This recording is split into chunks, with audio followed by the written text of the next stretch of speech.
Hola, buenos dias, it's Kaipacha. Down at the river, look what I found. And it's not only 2 or 3 of them. Oh, por Dios, they're all over the place. Today is what?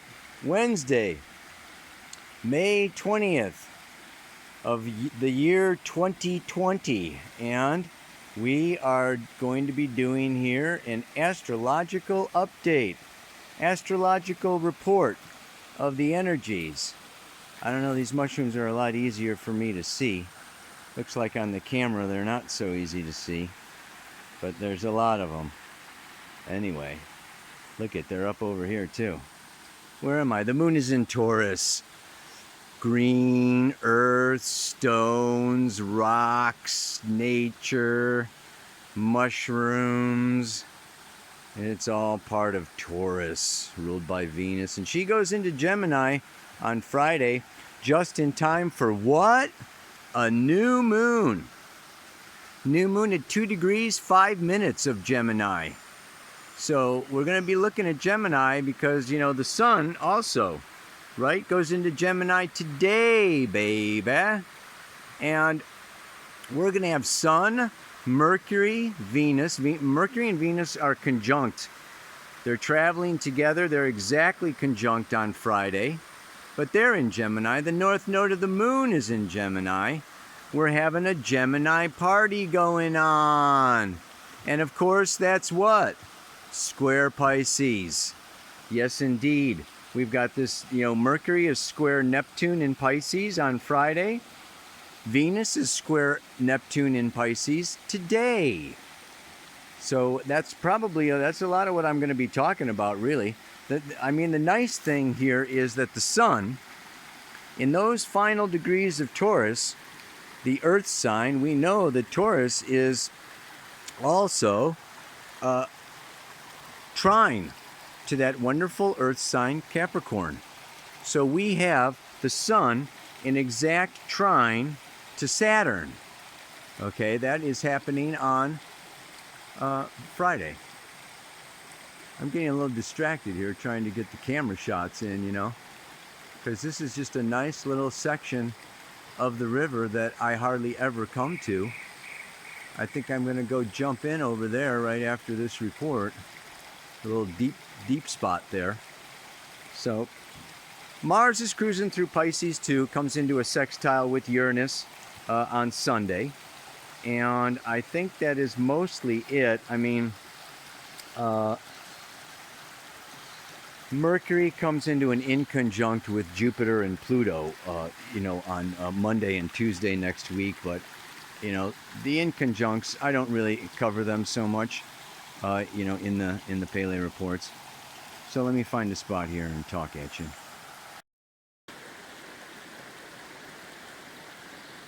Story time by the river.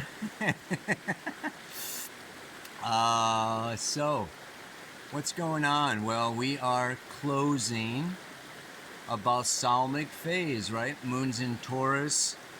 You know, we had a new moon in Taurus almost a month ago. She's gone all the way around. We had that full moon in Scorpio. I mean, it's been intense. Fixed new moon, fixed full moon, the Taurus, Scorpio, Leo, Aquarius axis, the stubborn bull, and the lion, and the scorpion with its stinger, all, you know, helping us to like wake up with Aquarius. But, you know, these fixed signs are fixed, and they can get attached to things, and there can be, you know, so it's been kind of a tumultuous. I take my stand here, and my values here, and my money here, and my, you know, self-worth, and all these things have been kind of up in the air for us, and it's coming to a close now. I don't know when you're going to listen to this report, but you're going to feel an energy shift. Yeah, there's going to be this shift as the sun moves into Gemini. The moon, you know, sun and moon both leaving Taurus, fixed solid earth, and moving into mutable air. Yeah, mutable air. Let's change. Let's change it up, change it around, juggle things around a little bit. Throw them cards up into the air for a new 52 card pickup. Gemini is shiftable, adaptable, mutable. So, what was it? Darwin said, it's not the strongest of the species that survives. It's the one that is most able to adapt. We're moving into this mutable axis. The moon's nodes are in Gemini, Sagittarius, mutable signs for a year and a half.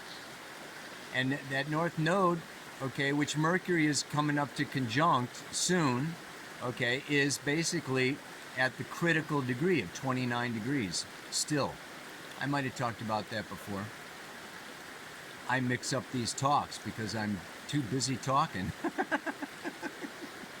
If I ain't talking here, I'm talking there. I got the moon in Gemini. So, anyway, let's get serious. Because it is serious. There are some serious things. I want to go into, Gemini, the twins. Only what? Gemini is more than the twins. Let us go back to the mythology of Gemini to get a taste, an understanding of what this next month is going to be like, of what it's going to bring, of how we can best work with it and handle it, and I hope I don't go overtime.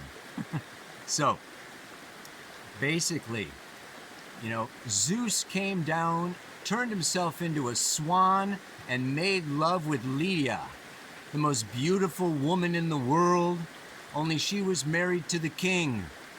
So she's an earthly maiden, okay, fertilized, whatever, with the god Zeus energy. And she bears 2 sets of twins, okay, 2 boys and 2 girls. And it's interesting that the patriarchal Greeks and all of this mythology, focuses on Castor and Pollux. Now, Pollux was born of Zeus, so he was immortal. Okay? Castor was the king's sperm, and so he was earthly, mortal. And the 2 daughters, they're sisters. It's a quaternity here, right? And there's even 4 stars. If you look up at the, if you look up at the constellation, you'll see, anyway. Clytemnestra was the daughter of the king, and Helen was the daughter of Zeus. So we have 2 earthly mortals and 2 immortals. So right away, we're dealing with above and below, right? Celestial and earthly. So what happens? They really focus, they've been focusing on Castor and Pollux for a long time. They were both really into horses. They were horsemen. And, basically the myth goes that, one sad day, Castor died. And Pollux wanted to die with him. He's my brother, because these 2 did everything together.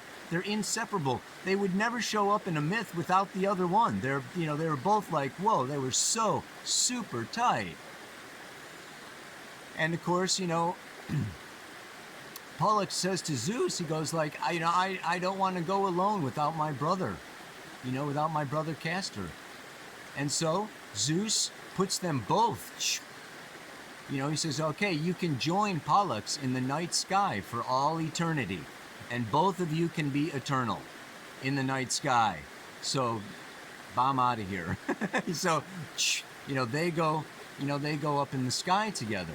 So there is this kind of a thing, okay, with mortality and immortality, with a soulmate being, dead or gone or on the other side and, being left alone or, down here. So there's this kind of up and down duality. We're going to see duality being, brought up over and over, repeatedly, through all of this. Now let's look at the sisters. We know that Helen was the most beautiful woman in the world. She started the Trojan War along with Paris, ties us into the Eris and the apple of discord. And Paris chose Aphrodite, who would give him the most beautiful woman as his wife, and that was Helen. So, and Helen what?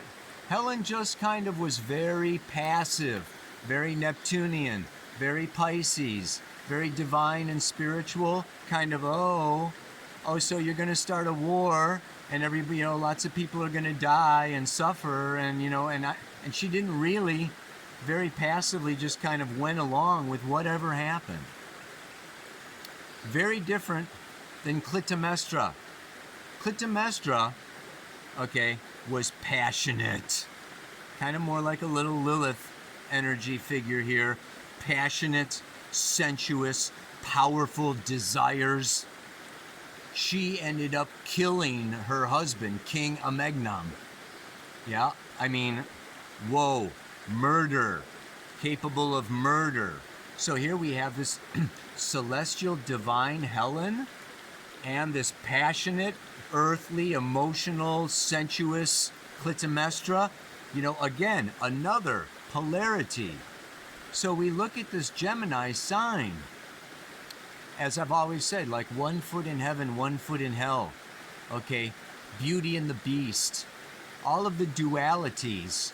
We're going to be really looking at the duality of existence in this world. It's the first human sign.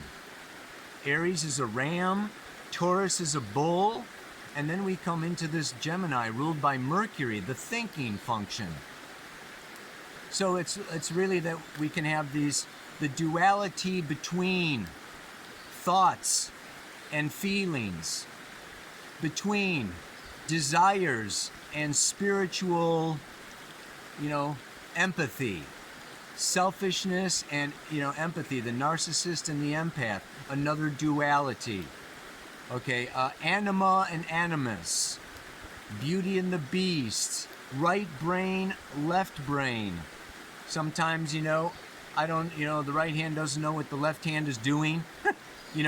Just kind of this duality of character, changing my mind, my perspective, my point of view, mutable, mutable, mutable, mutable.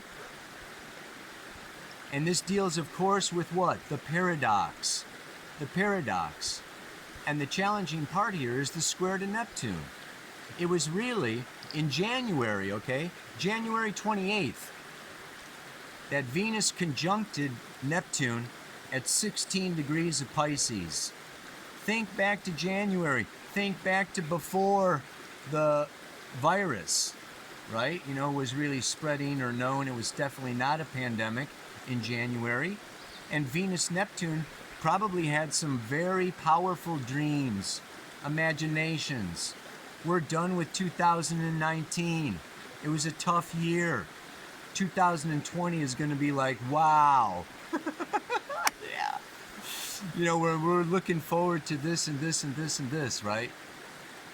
And then Mercury came around. Mercury conjuncted Neptune at 19 degrees on April 4th. So here's Neptune. Neptune is shows us our illusions. Shows us our illusions. So the challenge with that, and this first quarter square is just like the seed sprouts. The dream wants to manifest into reality. So this is a time now where, we've had these dreams or visions or whatever, and it's very interesting to have Mercury, which could be the boys, Castor and Pollux, and Venus, could be the women, Clytemnestra and Helen. But they're both coming into this conjunction together now, and they are squaring Neptune. So it's manifesting the dream. And here now we are butting straight up against disillusionment. That was a dream. It's never gonna happen. Okay? That was a potential possibility. That was your imagination. You don't have the time or the money or the energy. Now now you got the virus. You can't even, do this, that, or the other thing. So we're all kind of coming into this socialization. Gemini, air sign, communication, talking, friends, siblings, internet, Instagram, all the technology that binds and networks us together into the great big matrix. So we want to come out and we want to merge. And of course, many places are coming out.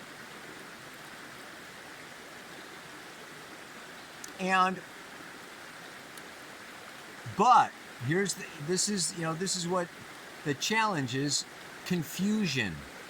And what is confusion?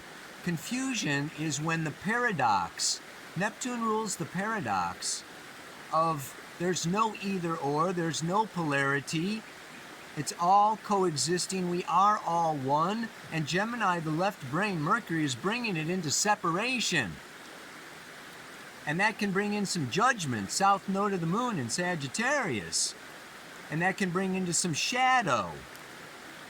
So we want to look at this situation and say, well, as humans, we tend to look at the positive emotions as better than the negative emotions. That it's better to be happy and joyous and excited than it is to be frustrated, irritable, and angry. Just is that way.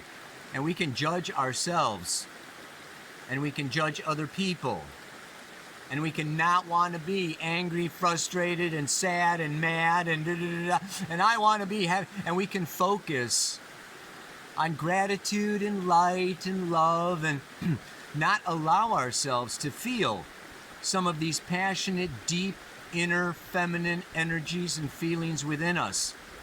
We can suppress those feelings and wear a mask or pretend or judge other people who are angry, frustrated, blah, blah, blah. Oh, come on. What kind of light worker gets pissed off? Yeah. If you're spiritual, you're not supposed to get mad. This kind of story. So Gemini comes in, and we get this polarization, and you can see it now. I saw this. Somebody sent me this thing. What to say when you're caught not wearing a mask at the grocery store. You say that, what? I don't believe in conspiracy theories. Get it? The conspiracy theorists are saying that the virus is a conspiracy theory, and so it's just like, this is so freaking Gemini. And what do we got? Trump is a Gemini. Born on the eclipse with the nodes in Gemini Sag. I mean, this guy is like really, he's going to be getting an astrological whipping this year. Anyway, so all I can say is that, we can easily split into polarization. My camp, your camp. Point fingers. Separate. Diverge. I'm above, you're below. I'm below, you're above. You've got more, I've got less. Whatever. This all kind of, there's a lot of polarization. And the ideal, is to, come out of, Neptune wants to show us what is real and what's not real. And over this next month, I think we're going to get some clear research results, about, if we need a mask, if we don't need a mask, if we opened up too soon, if we, don't need to, open, if we can't open up, or, I think there's going to be a lot of, Gemini is about curiosity and research and science and getting into this kind of a thing, if anybody believes in the science anymore. So, oh, baby. But what I want to say is that if we can, the way out of this, the way out of it, really, is to come into, a place of awakened We can't live without judgment, but we can be aware of our judgments, what they're based on, what they're coming from, and we can change and we can adapt. And I think it's most important now to feel our feelings and to not judge ourselves for being human, but to be human, which involves making mistakes, which involves, changing our mind, which involves doing something different and chasing another windmill, chasing another dream. In some way, shape, and form, we're all dreamers. We've all got Neptune somewhere. So when one dream gets dashed to the ground, another dream can emerge. So, people are opening up, they're wanting to come back, and it's going to be a new normal. It's going to be different. So I think, a lot of this is what? Mature Gemini is taking some of the judgment out, taking some, not so much the judgment, but also the resentment or the jealousy or, the envy, okay, or the anger and the violence, okay, against the, the other, and just, owning and coming into feeling that, I am angry, I am irritated, these are my feelings. Maybe I was born with them, maybe they're from past lives. I'm just like really waking up. And the other aspect is there are some things I need to let go of. They were just dreams, they were just fantasies, they're never going to happen, and I have to say goodbye. And I also want to stick with what is possible. And the problem with Gemini is they both coexist. A relationship can be really good and really bad. This job can be really good and really bad. My home life, my family, I can have moments of ecstasy, joy, and union, and I can feel frustrated, angry, and I can't wait to get out of the house. I mean, there is this tolerance for chaos. This next month will be testing, I think.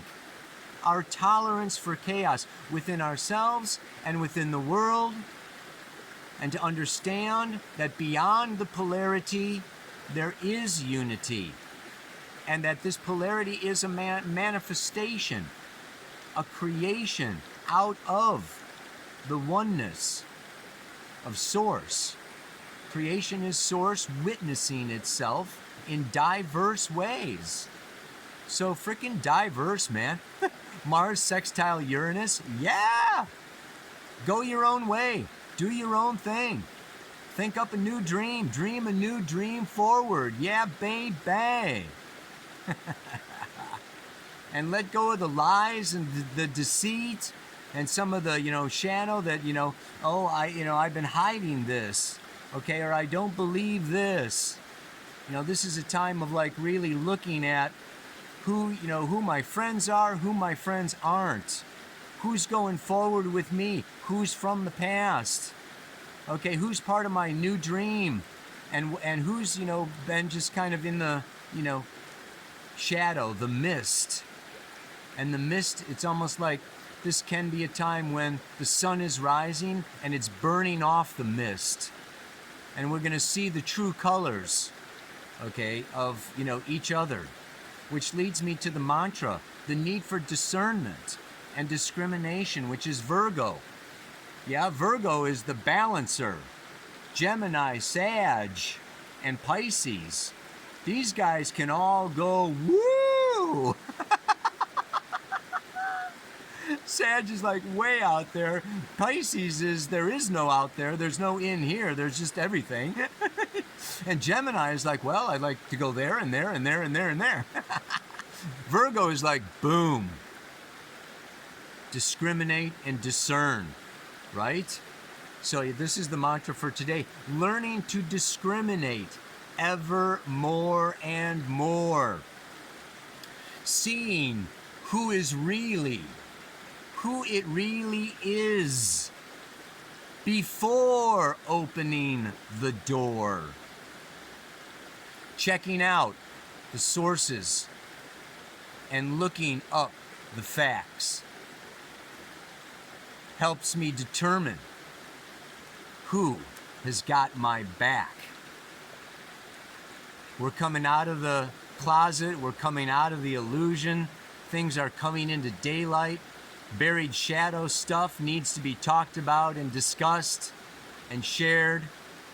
It may not be a super great time to be signing contracts or making big decisions because there is this confusion time, you know, between what I wanted and what I hoped for and what it looks like, and, you know, can I try to da-da-da. This is a good time to just, you know, dream and discuss and talk, but, you know, things are still really changing and really adapting. This next month of the sun moving through Gemini, you know, we're going to come out of this, you know, at the solstice point, 0 degrees Cancer, very different, with a very different setup. So, yeah, I would not suggest so much like really setting or counting on or, you know, locking in any particular, this is the way it's going to be. It is a sure way towards disaster at this particular point, man. Taking all the facts, taking all the things, and see who's, you know, on your team, who's not, who's with you, you know, really kind of, you know, get the skeletons out of the closet, and, you know, in time, the dust will settle, the clouds will clear, and everything, you know, and it will be time to, you know, make those choices and commitments. Like I said, everything's going retrograde now. I got an ant right on my phone. Anyway, whoosh. Learning to discriminate ever more and more, right? Seeing who it really is before opening the door. Like, don't get involved in, you know, wild, crazy schemes, the stock market, or, you know, these are tricky times. Checking out the sources and looking up the facts helps me to determine who has got my back and who doesn't have my back, or who wants to stab me in the back, or who is, you know, it's just like, this is just like a real time to study, Gemini. Left brain, linear, logical, rational, study, look at just the facts, baby. It's time to kind of, you know, come out of, you know, land that helicopter, land that butterfly, come into reality, get the feet on the ground, and see what is what. Namaste. Aloha. So much love.